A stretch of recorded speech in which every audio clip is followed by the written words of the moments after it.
as it's turning out, it's almost impossible for me to keep to any kind of schedule. I had sincerely meant to get back to doing these, whatever they are now, monthly journals, I guess. And it just wasn't, it just not been working out. Now, I understand there's a lot of things that, life can throw at us and that can overwhelm us and things. And that's pretty much where I'm at.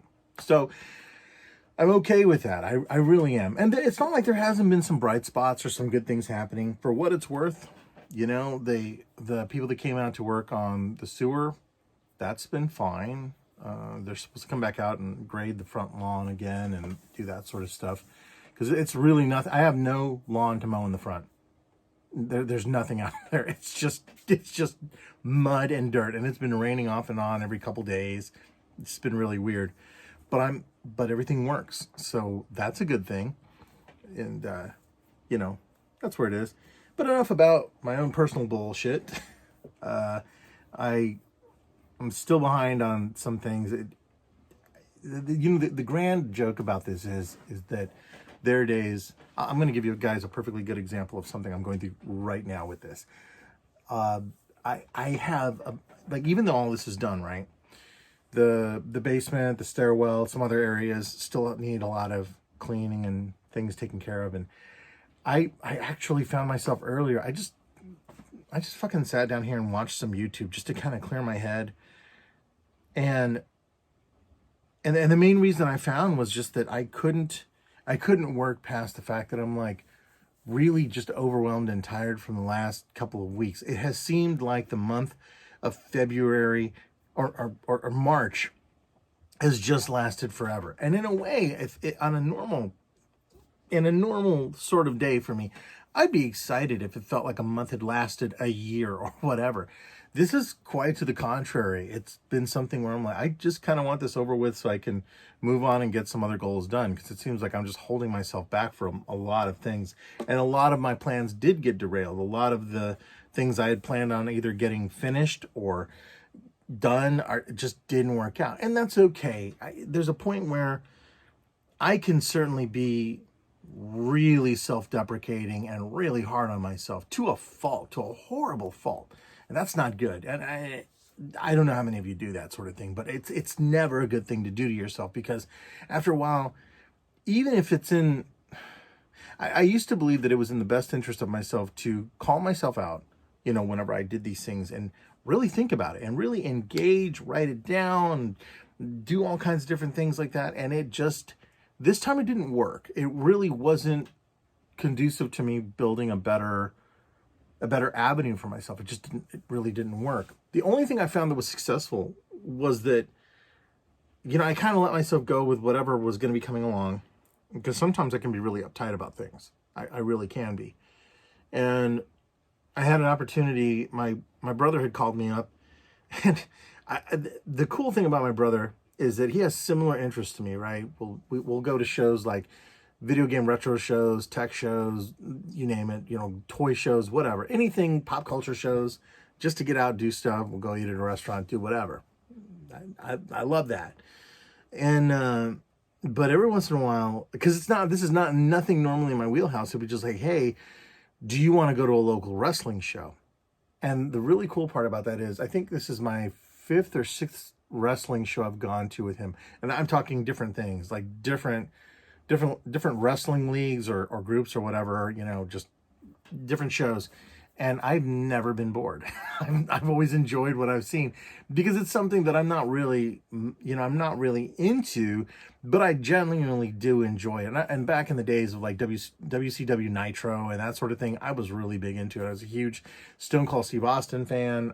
I've always liked, Mexican wrestlers and, wrestlers from Japan and stuff like that. So there's always been an aspect of it. And I certainly grew up knowing about stuff like that in the 80s, like Hulk Hogan, Andre the Giant, and, my all-time favorite wrestler, is, and as my mind just forgets his name, is Randy the Macho Man Savage. Best promos, best things like that. So going to a show now, it's not the same impact as it was in the 90s or even the 80s. The shows aren't the spectacles they used to be, because, I think with anything, whether you're talking NASCAR, wrestling, miniature railroad building, whatever, there's ebbs and flows in the hobby. I even saw it in reenactment. But it was fun to go and just see this stuff, man. Like, I mean, we were sitting back a ways, but the arena that we went to was just fine. And it was really cool to see this. It's just fun. It's what I've always said, and I'm pretty sure other people have coined the term, or coined what the thought process is about it. It's basically soap opera for men is what it is, just with a lot less clothing. It's really weird. And it's fine. It is what it is. It's just entertainment. And I try not to get too excited about that. What I did get excited about, though, is like, again, I try not to talk too politically on here, but, anyone that follows me, especially on Twitter, knows that I can be pretty political. I am really worried because, like, okay, not because I'm worried about the corporations, not because I'm worried about anything like that. My biggest following that I've managed to amass is on TikTok. And I've talked about this, I think, in previous videos. And now there is a real possibility, once again, that a government ban could happen. And that's going to end up taking a huge amount of the people that do follow what I create, what I post about, all this other stuff out of the equation for me. So that's been terrifying, to say the least. That has been absolutely freaking terrifying. So, I have to think about, like, well, what's my next move? What am I going to pull off? What am I going to do now, right? Because there's only so much that I can do that will allow me to keep the lights on, quite frankly. And I decided to be very honest about my approach. So there's a book that it's going to be a very roughshod book in some ways. It's almost embarrassing to say, and I'm trying to put the finishing touches on it and everything. But the book is essentially, this isn't giving anything away. If you guys have ever read my blog or anything else like that, if you can look at all of the posts from the beginning of 2023 or 2022 all the way up until, and there's a couple missing, the end of 2022, I am basically taking everything that happened in there. And I was actually talking to a friend of mine, Sarah, about this a little bit. I am taking everything in there and republishing it, at least for now, in an e-format for Kindle, for other things eventually. And then there's going to be a downloadable PDF version. And most of it is because it was absolutely, as I've said before, a humbling experience. It was the most jacked up year I've ever endured in my life professionally, like, just period. It was bad enough that there was always a lot of other personal bullshit that was happening at the same time, but this one was just like, holy hell. And I only had 2 shows that really worked out okay. And the rest of them were just like, what else could go wrong? And so I wanted to be able to do something where, it's just one of many side projects I have that I'm trying to get out there. And this is one that has been bugging me. I really need to get it out there. And so when that happened, this is no shit. I was like, okay, I'm going to put this out there. And this is something that I was going to be very frank about. I couldn't figure out where I was heading this year, because if TikTok goes away, that's a lot of exposure and interaction and promotion that I lose. And so I have to be very frank about what I'm doing. I have taken it upon myself, as dumb as this sounds. I can't believe I'm admitting this. With a few exceptions, yes, there's freelance work that still needs to be finished, but I am basically isolating myself down to doing no more shows if I can help it, maybe 1 or 2. There's always an exception to the rule. And in so doing, I am going to push everything I can toward building my audience online through things like this. And I'm going to be very honest and say, because, you guys want to be really real about this. I have, as of today, I would check my phone, but I don't have that, workable income that I can use to hold out on my bills before shit hits the fan. I won't give you an exact number. I want to, but I'm always worried, like, oh, somebody's going to know that exact amount and somehow get into my account or something like that. I have under $500. That's it. There are no other, after this is done, there are possibilities. I've put in for murals.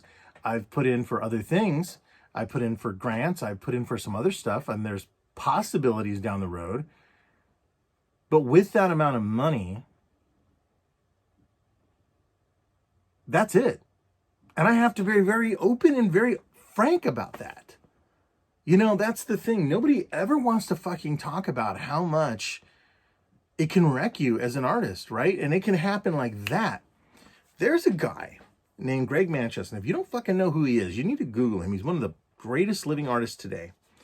And he gave a talk one time talking about how even at the height of when he was making really good money, and I believe this was in the 80s, so he didn't really have to fear the internet or AI or any of this other shit that was happening.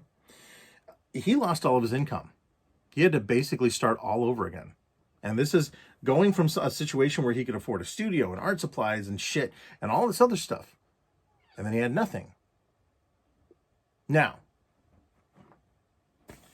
do I think I'm in dire straits? Sure, absolutely I do. It's kind of mind-numbing, right? I should panic. And I'm not going to lie, I have. I absolutely fucking have. The average person I would tell that to would be like, go get a job at Wendy's. Go get a job. Go fucking do something. And I'm like, but I am. And see, that's the hardest thing to do, is a lot of times, and I'm learning this, and I'm still learning this in this moment. I could go, I've had offers to come back to previous places I've worked. I ran across a security guard at the Nelson Atkins, was like, we could use you again. There's a ton of things like that. No, I can't. I can't do it. I kept pushing what I wanted to do to the side more and more and more. I basically lied to myself about what I wanted out of life. I wanted professionally to at one time have been an animator and a paleontologist and just a multitude of different things. None of those things came to transpire. There were some things I accomplished, but even those things either died on the vine or because of COVID or other things out of my control, they just went away. It's been a long while since I've had a voice acting gig. And I had to make some real decisions and be honest with myself.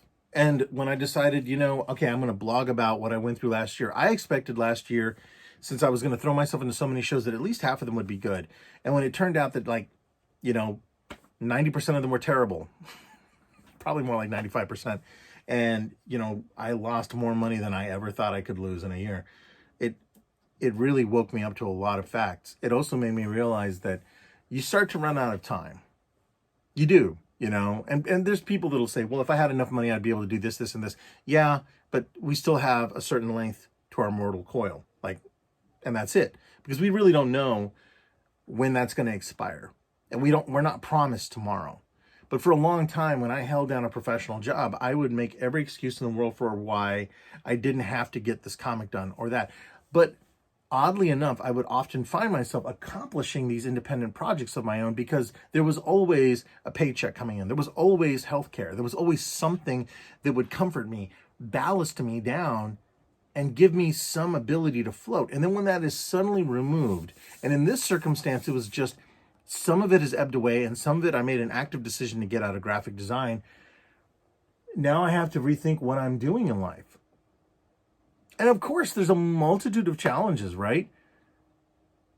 AI art keeps getting better. And now it's really starting to stretch its legs and people are really starting to take notice. But this has already been an issue for quite a few years. And now with the aspect of Adobe introducing Firefly, which I believe is currently in its beta version, and the fact that they didn't even tell people that you needed to opt out of Adobe stock. So if you're uploading things to the cloud or you're creating content for the Adobe stock process, all of that can be used to train AI.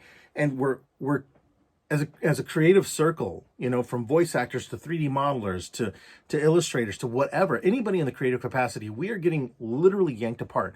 And although that is a completely different discussion and another fight that, that each one of us is going to have to survive on our own and unified, hopefully, there's a whole aspect of great, and that's fine, but what do I do right now for myself? Not from a selfish standpoint, but what do I do to make sure I survive long enough to be able to make ends meet and make things happen?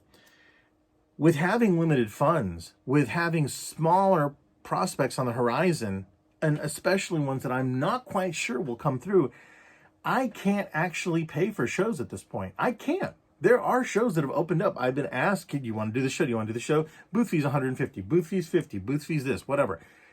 I probably in good conscience couldn't even really spend the money to get to some of these shows with just fuel.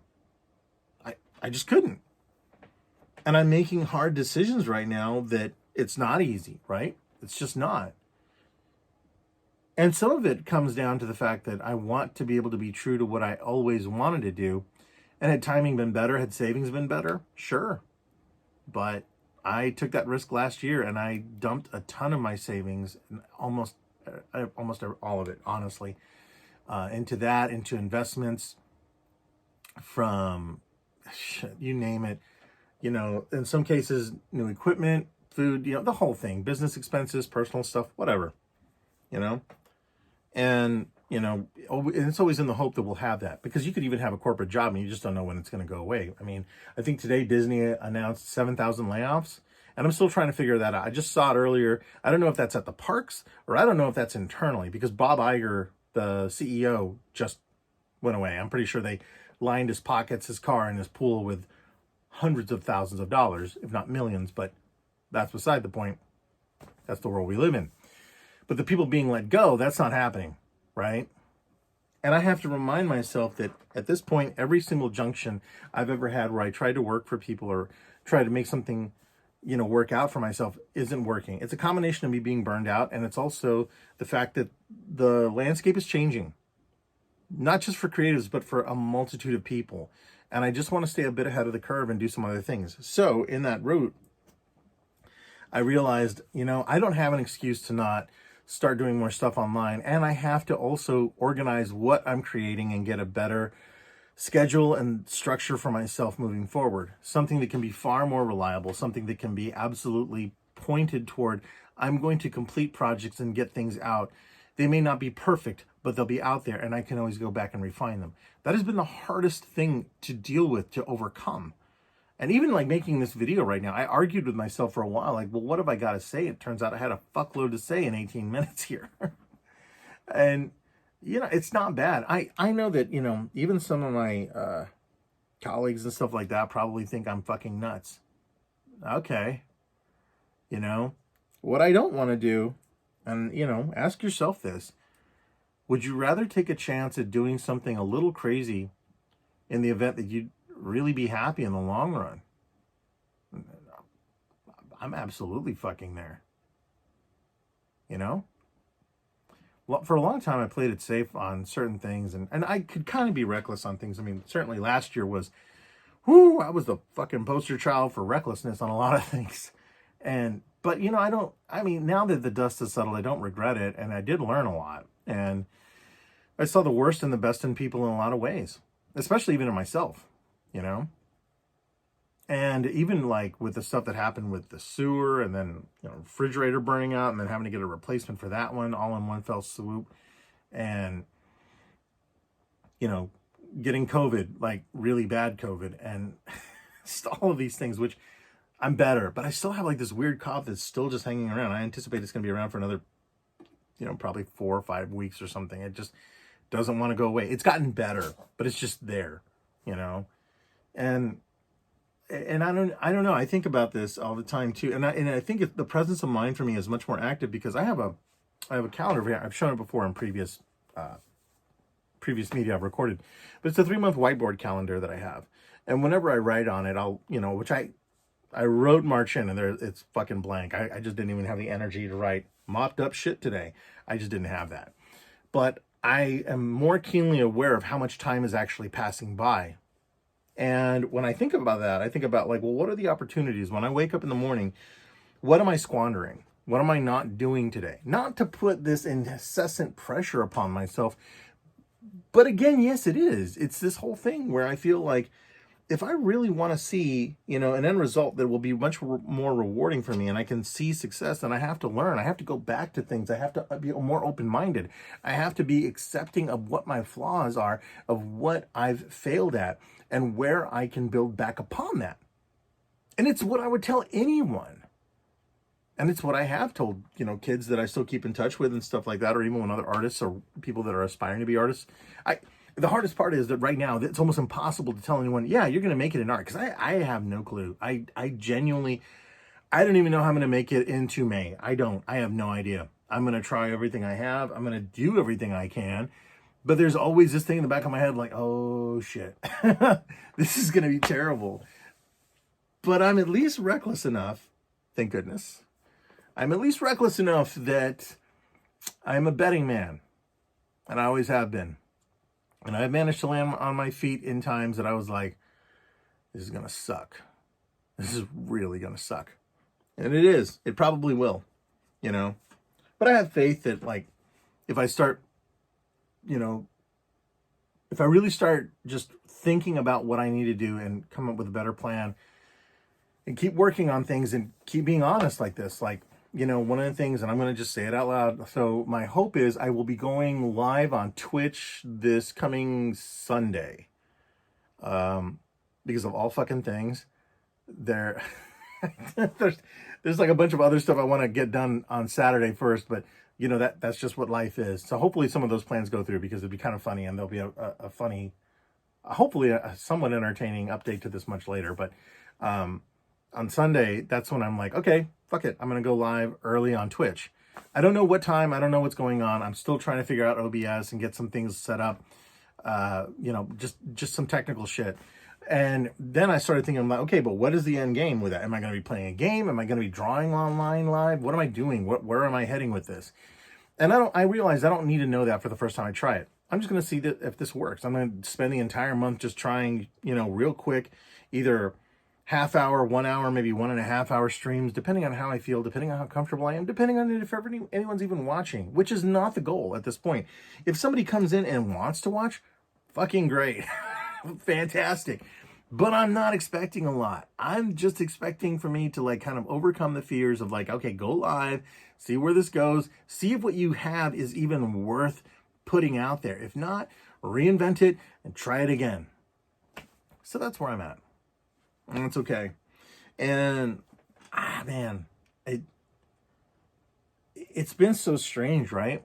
The really crazy part for me, when all is done and said, is that I have tried so hard to understand why I internalize shit so hard. There are some things I don't care about, and it just slides off my shoulder. There are other things that just hurt. They hit right inside, like, oh, fuck, why? And it's debilitating. But at the end of the day, I realized that, I can either sit here and just be petulant and selfish toward myself and cost myself daylight time and not do things on time and then be behind forever, or I can proactively fucking do something. I'd much rather do the other one, no matter no matter how reckless it becomes, no matter how nuts it becomes. I didn't know how bad last year was going to go, and I still kept at it. This year, of course, I'm gun shy. I should probably not use that term. I'm a little more reluctant, and it's going to be what it's going to be. It just really is. So with that, I'm going to cut it off here just at under 25 minutes. And so that is what's going on. But yeah, for now, I'm still on TikTok. I'm on all the major ones. I'm still on Twitter with my, I think 500 followers, maybe 300. I don't even know what I have on there. So you can find me on Twitter or TikTok. I am going to start reposting to Instagram, and this is going to go on YouTube. So there'll be that. And then, I should be live on Twitch. There's been some internet issues here, which has not been great because of the weather. They're doing something, or a woodpecker. I'm not really sure. So hopefully everything will be good. If you want to see when I'm going to be going live, I'll probably be posting everywhere like, hey, I'm going live. And hopefully everything works out okay with that. And then there'll also be, there's also going to be a concerted effort to, one of the things I want to try and do is I keep talking about wanting to reinvent my podcast. And I'm dead serious on that. Most of this has been a challenge of okay, how do I get out to where people are? Because I hate interviewing or talking to people if it's not in person. There's always oh, I'm talking over you. What does it sound like? I just don't want to do that. I'd much rather do it in person because I think it's going to be much better. And hopefully that'll be something I really can get off the ground. But there'll be more on that later. Otherwise, thanks for watching, guys. I appreciate the views. I appreciate people following, sharing, all that other stuff. At this point, that's what I'm going to have to push out there. You know, I really am. And in lieu of the fact that I never bothered last year, even with everything going wrong, to like be like, sign up for a newsletter that I'll publish someday. That's something else I realized I need to do, is get some sort of newsletter fired up and going out there. It seems to work for other people, and maybe I can do something similar with that. But yeah, it's definitely a period of reinvention for myself, and considering that I'm out of options in a lot of things professionally, so I need to make something work. And because the last thing I want to do is be much older and be like, fuck, coulda, woulda, shoulda, and I just didn't. Thanks for watching, guys. I'll catch you in the next entry.